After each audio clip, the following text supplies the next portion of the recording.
Hey everyone, and welcome to Kognito Key. Today, we're going to talk about the unsung hero of your digital life, software robustness. It's that invisible shield that keeps your apps from crashing, and we're going to break down exactly how it all works. I mean, really think about it for a second. We tap, we swipe, we type, we use dozens of apps every single day. And most of the time, they just work. So how do these super complex systems handle all the weird, unexpected things we throw at them?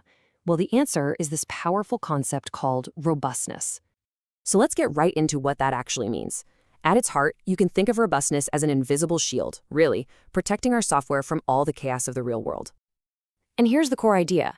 Robustness isn't about trying to create perfect, flawless software, because let's be real, that's impossible. It's about designing software that can take a hit, whether it's from a weird bug or a user mistake, and just keep on going. The mission is simple. Tolerate the faults and continue to operate. And this is so crucial. Faults are going to happen. It's inevitable. Things will go wrong. What robustness means is that the software is designed knowing this. Its number one job is to make sure that when a fault does happen, the entire system doesn't just come crashing down. It's built for resilience, not for perfection. So, what kinds of faults are we actually talking about here? Well, they usually fall into three main buckets. First, you've got your hardware faults, like a disk failing. Then there are software faults, the classic bugs hiding in the code. And finally, user faults, like when an app asks for your age and you accidentally type in your name. A truly robust system has to be ready for all three. And this isn't just a software problem. It's really a team effort between the hardware and the software, working together in this kind of symbiosis. The hardware can actually detect software faults, and really smart software can detect and work around hardware faults. It's this constant dance, this collaboration, just to keep things running smoothly for us. Now, achieving this kind of graceful failure doesn't happen by accident. Oh no. It's built on a very specific set of golden rules, or what we can call pillars, that guide the entire design process. And it all boils down to these four fundamental pillars. First up is observability. The system needs to be able to show you what's going on inside, kind of like the dashboard in your car. Second, recoverability. When something does go wrong, the software needs a solid plan to get back to a stable state. Third, responsiveness. It can't just freeze up when it's under pressure. It has to stay responsive to you.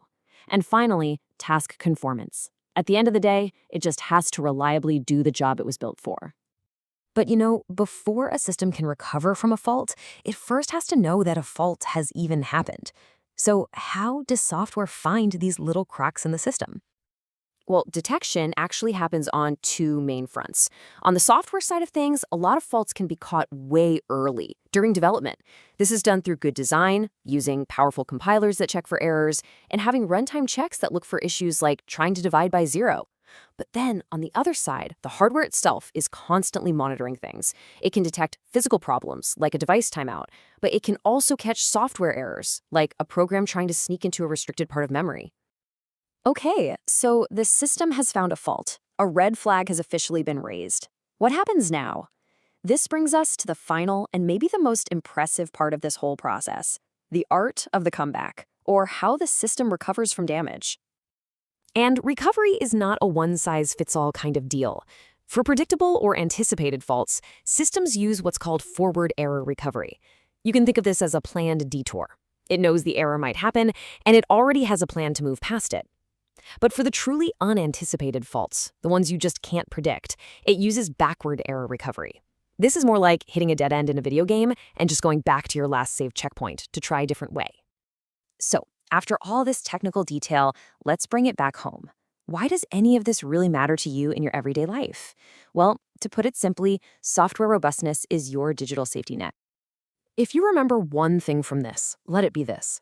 Robustness is the reason your banking app doesn't lose your transaction if the internet connection blips for a second. It's why your word processor can recover your document after a crash. It's not about achieving some mythical state of perfection. It's about accepting that failure happens and having a smart, graceful plan to deal with it when it does. So I'll leave you with a final thought to reflect on. What's the most robust piece of software that you rely on? Maybe it's your computer's operating system or your web browser, just quietly handling thousands of potential faults every single day without you ever even noticing. It's a pretty incredible feat of engineering that we all depend on. If you enjoyed this explainer and you want to understand more about the tech that shapes our world, please be sure to like this video, share it, and subscribe to Kognito Key. Thanks so much for watching.